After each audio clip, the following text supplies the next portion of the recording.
Hello and welcome. This is Nigeria Today on TVC News. We'll begin in Kaduna, where suspected terrorists have allegedly released pictures of some kidnapped victims who were abducted during the train attack incident last month. In the first photograph, at least 17 men could be identified. In the second photo, at least 18 women could be seen together with 5 children. This is the third time in 4 weeks the terrorists will release pictures or videos of their captives. The kidnapped victims have now spent at least 29 days in an unknown location with their captors, despite repeated calls on the government and security agencies to secure their freedom. The latest pictures come barely a month after the government confirmed that at least 8 people died, 26 others sustained injuries, while an unspecified number of persons were abducted during the deadly attack. Elsewhere, the Department of State Services has uncovered a plot by suspected criminal gangs to attack worship and relaxation centers in parts of the country with improvised explosive devices. A statement by the Public Relations Officer, Peter Afonaya, alerted Nigerians, stating that the DSS has received reports on cases of such incidents in some areas. He also explains that the objective is to launch further attacks on critical infrastructure and other public places frequently visited.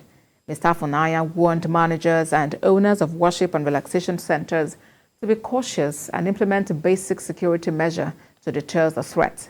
The DSS assured that although these plans are aimed at putting fear in the mind of Nigerians, its officials will continue to disrupt the trend and pattern of violent attacks.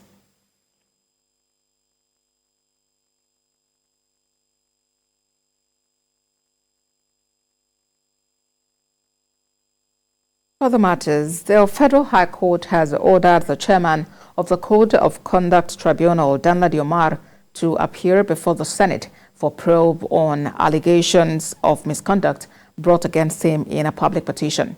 The court dismissed Mr. Omar's suit instituted against the Senate and others seeking to stop them from investigating him over actions he took at Banex Plaza in Abuja on the 29th of March 2021. Judiciary correspondent Celestine Area reports. Justice Inyang Eko, in a judgment, held that the case of the CCT chairman lacked merit and there was no cogent reason to stop the Senate from undertaking its constitutional functions. He sought interpretation of Section 88 and 89 of the Constitution by the court and for the court to give him protection or refuge. But the court insists that a public officer administering law relating to conduct for public officers, Mr. Maro has no reason to institute a suit stopping the Senate from investigating a public petition seeking justice on moral standards. Furthermore, the Code of Conduct Bureau and the Code of Conduct Tribunal are established by an Act of the National Assembly 2010, and as such, he is subject to investigation by the National Assembly. The court in its findings also held that Section 2 of the Code of Conduct Bureau Act exposes Mr. Maro to be investigated by the National Assembly more than any other Nigerian, and it would be illogical for him to stop the probe, as doing so would give an impression that he is above the law. The court held that the declarative relief sought by Mr. Maro for an injunction against the Senate cannot be granted because his case lacked merit. But what the court has done is to, embark on a voyage, go into the Code of Conduct Act, and that is, an inferior law compared to the Constitution. The provision of Section 88 is very, very clear that the purpose of investigation is to expose corruption. Okay, it is for the purpose of making law and exposure of corruption. But what the court has done is like, interpreting something that is not before the court. Well, on 29th March 2021, a video of Mr. Maro allegedly assaulting a security guard at Banex Plaza in Abuja made rounds on social media.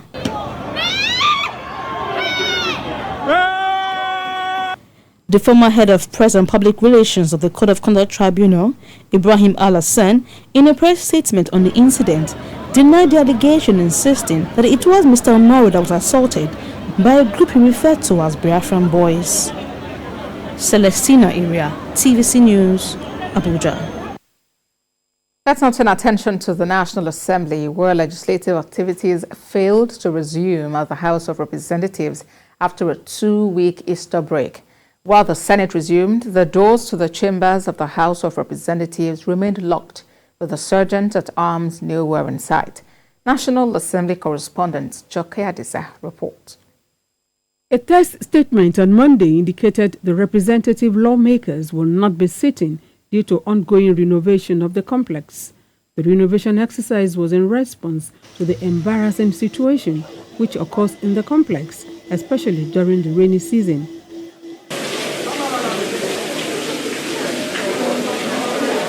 The construction company to carry out renovation work on the complex had indicated it required 16 months, and the National Assembly management arranged that both chambers use committee rooms to conduct plenary.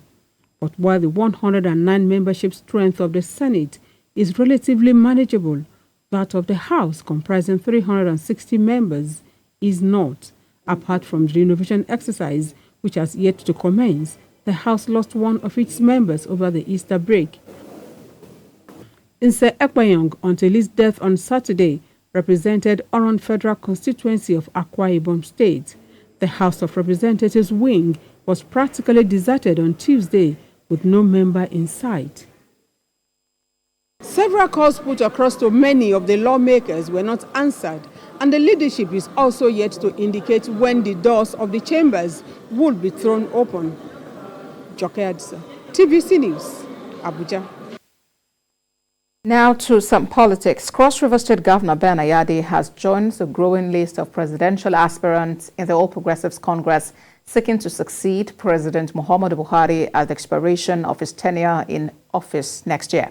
The governor was in the presidential villa to inform the president about his next political move and also pledged support to the leadership of President Buhari and the APC. He disclosed that the president advised him to consult widely before throwing his hat in the ring. Ben Ayade also told President Buhari that he will replicate what his administration has achieved in Cross River State if he clinches the presidential ticket of the APC. The governor also said he will support the candidacy of whoever becomes the preferred choice of the party and would work to ensure the APC remains in power beyond 2023. Peradventure, power is to go to the south. Peradventure, perhaps, is to go to south-south. I'm the only sitting governor from the south-south. I didn't allow, the president did not allow me to finish. And the president says, I know you, and recounted our relationship. I asked him, can I? Because I'm not here for that, unless you say so. I am running because the president have said, you go while I watch. Now to Kwara State, where the state chapter of the Social Democratic Party has held its ward, local and state congresses. The congresses were held in one fell swoop at the state party secretariat in Ilorin. The executive members of the party from the ward level to the state level were unanimously elected and opposed through voice vote. The Congress was conducted by a member of the National Working Committee of the party, Mr. Joe Abu. Bishop Abdulaziz Afolabi emerged the state party chairman, and he promised to lead with transparency, equity, and fairness.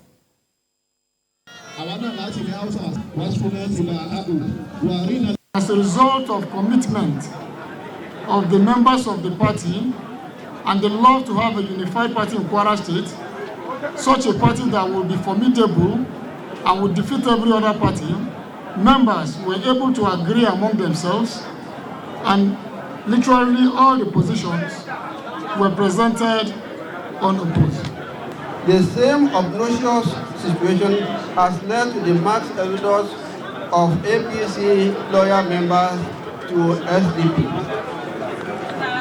Our teaming party men and women have now availed me two paths. That is part of honor and part of dishonor, of which, of course, I have chosen the former. I'm therefore assuring all of us that our administration will operate an open door policies by paying attention to all intricacies in the day-to-day party affairs. Thanks for staying with us. Some aspirants for the Rivers State Governorship election on the platform of the All Progressives Congress APC have raised the alarm over alleged plans to impose a candidate on the party. The controversy is over a consensus arrangement that led to the selection of one aspirant as the preferred flag bearer of the party. Senior reporter Uche Okoro reports. Some members of the All Progressives Congress in Rivers State are concerned that the party has not learned lessons from the 2015 election which it lost and that of 2019 which it was disqualified from participating in. Aspirants like Senator Magnus Abe identified the problem as the APC's flawed process for selecting a candidate. Addressing his supporters in Okrika local government area, he insisted on contesting the primaries. For other leaders, the party must guard against fielding an unpopular candidate to forestall further crisis. I will present myself to Rivers people. If Rivers people say that they don't want me and they want another partner, I will respect their decision. Because you have to choose the partner you know, the one that can help you, the one who understands you, the one who knows you is the one you should choose. Once you use the right material, you will build and it will stand in Jesus' name. Amen. Let us not make any mistake about it. If I see my hand in my ear, if there is no magnet in APC, there will be no APC this time around. At least 3 aspirants have indicated that they are still in the race to clinch the APC ticket. But there can only be one winner who needs the support of the entire party to succeed on the ballot. And so the challenge for the APC is for a candidate to emerge through a process that is accepted by all stakeholders. For APC to succeed in this state, we must have a clear, transparent and honest process by which everybody who is entitled to have a say will genuinely have a say. I heard from the bed that somebody have been adopted on the other side of the divide. May I ask, what is the electoral value? No. What is Magnus' value? 100%. We want to tell them they don't have electoral value. The Rivers State chapter of the APC for its part says it has not chosen any consensus candidate and that all aspirants should be given equal opportunity to contest the party primaries. Uche Okoro, TVC News, Okrika. In other news, the Delta State government has taken a swipe at the leadership of the Academic Staff Union of Universities, ASU, for misleading the public about the situation of things at the Delta State University, Abraka. The State Commissioner for Higher Education, Professor Patrick Mobogare, wants the union to use universities in Delta as model when negotiating with the federal government. Ikenna Amechi has more. Few days ago, the president of the Academic Staff Union of Universities, Professor Emmanuel Osodeke, stated that Delta State University, which is not part of the ongoing strike, has no pension for staff and has no infrastructures except the ones built by TED Fund. The ASU president queried the establishment of 3 new universities by the state government. There is no person who has retired from Delta State University, Abraka, that is today not on pension. I repeat, there is none. For death benefit and gratuity is 395 million naira. Just this last tranche that we did. I've done so many since I became commissioner in 2019. The 2 that all projects are TED Fund projects. No, TED Fund has very little presence in Delta State University, Abraka. Very, very little presence in Delta State University. And even that presence is not a favor. It is less than even a right, because we are contributory to the education tax fund. Delta State apologizes to no one for establishing the 3 universities because they were needed, not by the governor, but by the children of Delta State. And that staff of Delta State University are suffering. You see the man suffering, saying that he wants to bail out the man who is enjoying? Who told him we are suffering? Professor Mobogari, who was once the chairman of ASU at the Delta State University, wants the union to use Delta State as a model for their future negotiations with the federal government, as the state government has implemented all that the union requested for. For the federal university, use Delta State University as a model. Because as soon as the figure for the end academic allowances came, what Delta State University did through the governing council, through the commissioner to the governor, was to split it into 12. So every month it is paid along with your salary. University at Agbo, the new university at Asaba, the new university at Ozoro is paying professors there higher than the University of Ibadan. At all the 4 universities owned by Delta State government, academic activities have been going on unhindered, as they have not joined in the nationwide industrial action by university staff, which is more than 2 months now, with no end in sight. Ikenna Amechi, TVC News, Asaba. In Ondo State, residents of Olufom area of Akure have raised the alarm over the award of a 160-meter road construction project in the area instead of 7.3 the kilometers initially awarded by the federal government. The residents who staged a peaceful protest to vent their anger lamented that the identity of the contractor handling the project is shrouded in secrecy. Ayodeji Moradeo reports. Residents of Olufom area of Akure, the Ondo State capital, are angry, and this explains why they decided to vent their anger with this peaceful protest.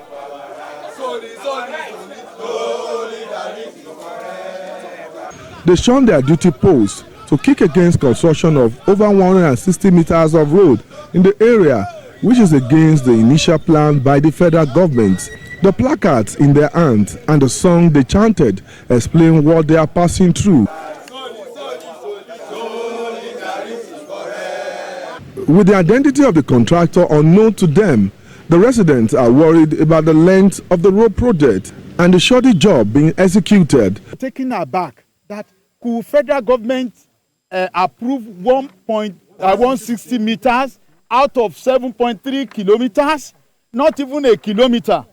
So we were very suspicious of the construction. We want to bring it to the attention of the government that this road, that we know that the federal government cannot award a contract of 160 meters. It is impossible. We know that there are some people behind the sign that want to divert and bring to the name of APC, the name of this government, into ridicule. They also lamented the substandard job being done in the area, hence they want investigation to be carried out. Even the equipment they brought, they are substandard. They cannot even cross it because it will spoil, and they will say they've done road for Olufom. We don't want this type of road. We don't want to be shortchanged. There are many questions that are begging for answers. As far as this work is concerned, we don't have anything. We don't even know the person that is doing this job. Individuals that love the government, that have even been begging the government for construction all the time. So we need a full stretch of the 7.3 kilometers constructed. The demand of residents of Olufom is simple. They want the federal government to investigate the contractor and in this project because they don't want to be shortchanged. Ayodeji Moradeo, TVC News, Akure. In Lagos, the police command has promised to bring to book the police officer who allegedly shot indiscriminately and killed 2 people at a party. The officer is said to be on the run after the Sunday incident. Senior correspondent Ivy Kano reports. This is Chikere Obiechi, popularly known as JB, and Igwe Odinaka, 2 businessmen united by fate. Sunday the 24th of April started like every other day for them, not knowing that disaster lurks at their doorstep. They were invited to a friend's birthday party at a bar in Idimo. As they partied, out of the blues, gunshots rained, and the once bubbly party turned gloomy. This left 2 people dead and 1 seriously wounded. A visit to the scene on Tuesday showed a deserted bar. We are here at Computer Village. We are trying to get to speak with the management of this market to find out what they intend to do about this sad incident. At Computer Village, where the two felled by the bullets had shops, a representative of the market, while taking us round, described their death as unfortunate. They are very nice people. Mr. Chikere, that's JB, popularly known as JB. He's a very wonderful human being that you can never fault him for anything. And very peaceful, very down to earth, and very helpful to everybody in this market. We miss two of them as our members. He called on the police to investigate what really happened. The market is asking for justice for our member, for the government to also ensure that most of these police people don't go for illegal duties again, because I understand that that was not an official duty from the policeman, and that the policeman should be apprehended. Meanwhile, police say efforts are in top gear to arrest the fleeing police officer. They stressed that the police officer attended the party based on his relationship with the celebrant. As the search continues, the celebrant is also on the run as at the time of filing this report. Ivy Kano, TVC News, Lagos.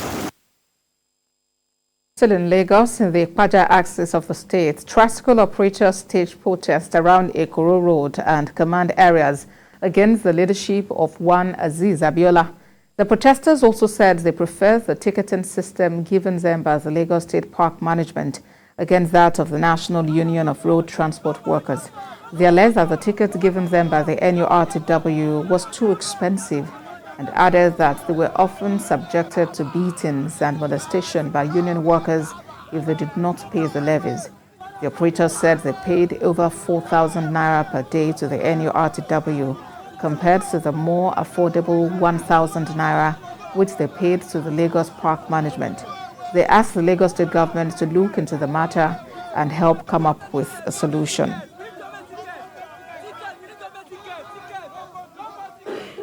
Well, that's it on Nigeria Today. Thanks for staying with us. Do join us on TVC News at 10 for more updates. Good evening.